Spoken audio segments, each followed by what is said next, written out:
What's up, kids? This is David here with Solid State, and we in this video are going to be talking about a subject that is not often articulated out of the scripture, and it is that of alien invasions. This idea that armadas will come from the sky and render our principal capitals ash. Reduce our governing buildings, to smoldering coals. This idea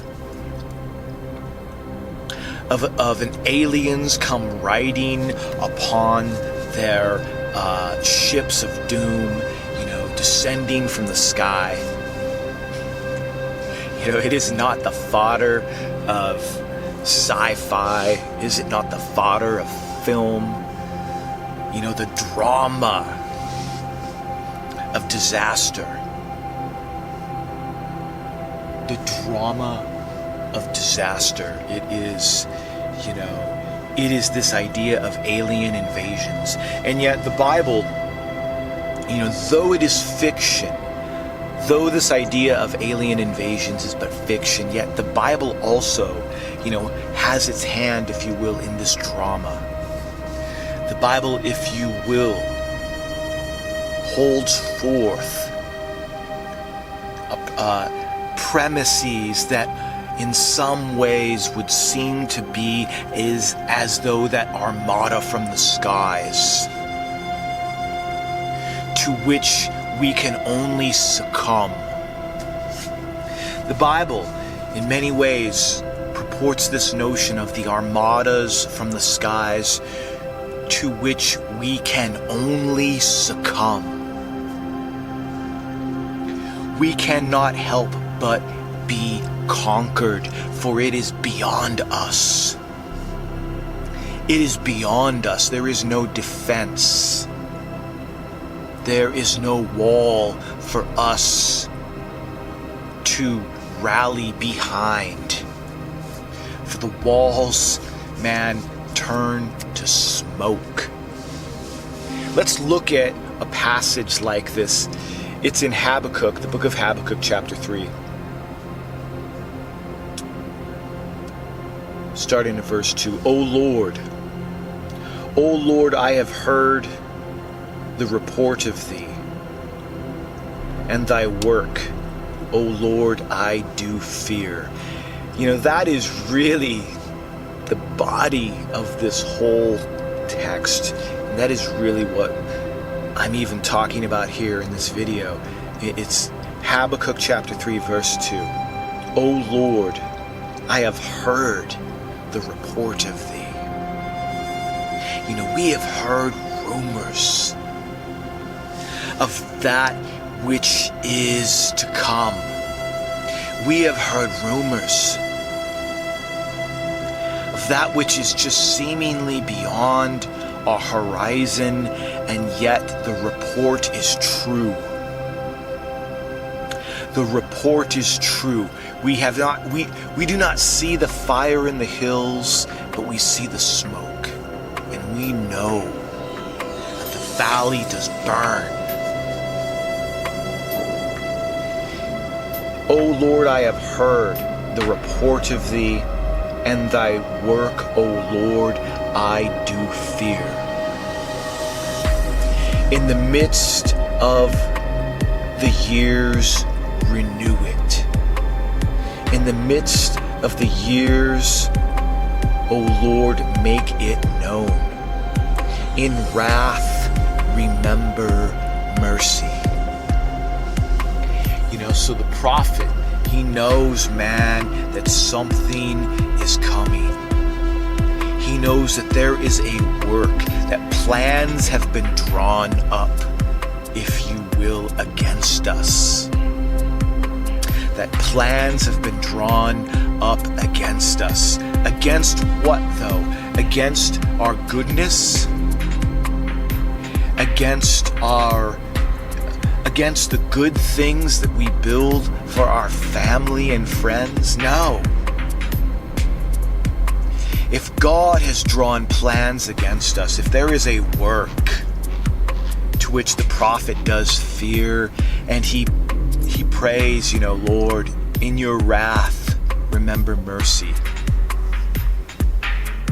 It no doubt must be against that well of corruption that does bubble up in men's hearts, in which we abuse one another, in which we abuse ourselves, in which we traffic children for our own gain, and treat one another as pieces of meat, to be traded, to be corralled, to be, made a profit of. And yet from this is the misery of men. From this, no doubt, is the world of men. And God does come to hold our feet to the fire. The prophet says, in wrath, O Lord, remember mercy. God came from Teman. This is in verse 3.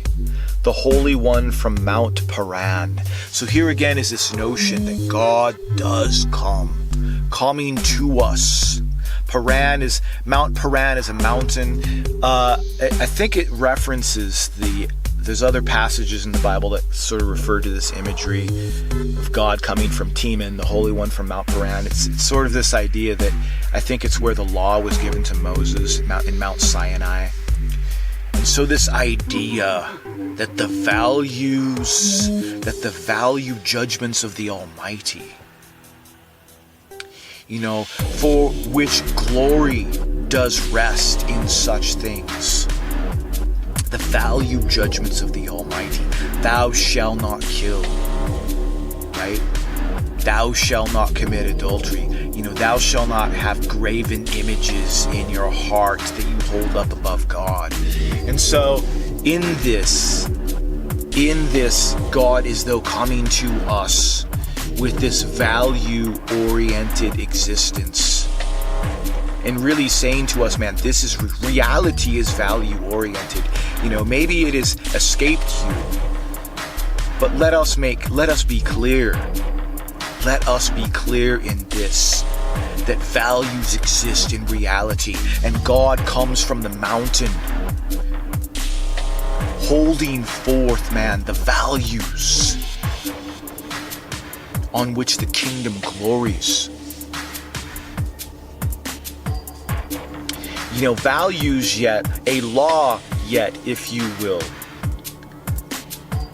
that is ultimately beyond us. Because we are corruptible. We are fallible. And for this purpose, Christ his body was laid down on slabs of wood and nails driven through his palms and his feet, to be crucified and hung up and broken and spilled for us. Because, man, the law is beyond us. The things of life are heavier than our hands can carry.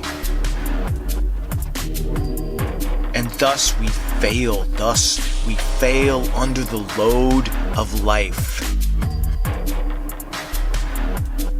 And what spills from us is the venom of serpents and asps that are no doubt under our tongue, the scripture says. Under our tongue. And what does that mean?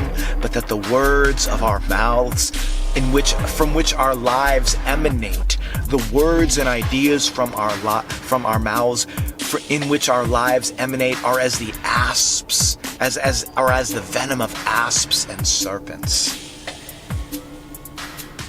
God comes from Teman, the Holy One from Mount Paran. His glory covered the heavens, and the earth was full of his praise. The Armada from the skies, beyond us. I think I'm going to wrap the video right there, man.